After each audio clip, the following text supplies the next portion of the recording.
बदलापूरमध्ये सातत्याने कायदे सुव्यवस्थेचा प्रश्न निर्माण होईल अशी स्थिती निर्माण होतीये.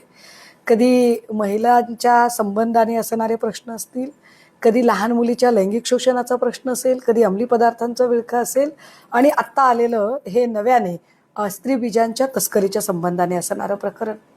या प्रकरणाच्या निमित्ताने म्हणजे गुन्हा किती वाईट पद्धतीने घडू शकतो, आपल्या कल्पनाशक्तीच्या पलीकडे जाऊन जेव्हा अशा पद्धतीची गुन्हेगारी समोर येते तेव्हा अनेक प्रश्न निर्माण होतात. त्यातला पहिला प्रश्न असा की अशा पद्धतीने स्त्रीबीजांची तस्करी होणं हे मुळात एका व्यक्तीकडून होणारा हा गुन्हा नाही, ही संघटित गुन्हेगारी आहे. यामध्ये असणारे डॉक्टर्स, नर्सेस, वैद्यकीय अधिकारी आहेत का, कर्मचारी आहेत का, एखाद्या हॉस्पिटलचा अख्खा स्टाफ आलेला आहे का, या सगळ्या गोष्टींची चौकशी झाली पाहिजे. कारण यामुळे एकूण आरोग्य खात्याच्या कार्यक्षमता आणि आरोग्य खात्यासाठी असणारी जी तत्व आहेत, जे इथिक्स आहेत, ज्याला आपण व्यावसायिक मूल्य म्हणतो, त्या सगळ्यांवर प्रश्नचिन्ह निर्माण होतात. अगदी त्याच वेळेला पोलीस अधीक्षक करतात काय, वारंवार बदलापूरचे असे प्रश्न निर्माण होतात आणि वारंवार यावर फक्त तात्पुरती मलमपट्टी केली जाते. काय पोलीस अधीक्षकांना कोणीही कंट्रोल करून उत्तरं विचारणारं नाही का? या संबंधाने पुन्हा प्रश्न निर्माण होत आहेत.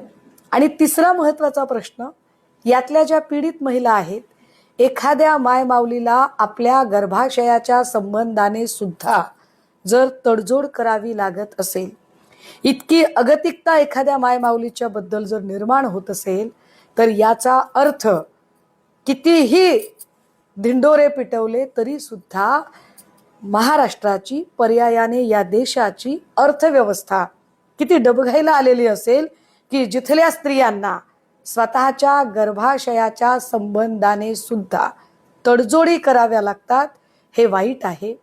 विश्वगुरु म्हणवणाऱ्या देशाच्या प्रमुखाच्यासाठी सुद्धा ही गोष्ट अत्यंत लाजिरवाणी आहे.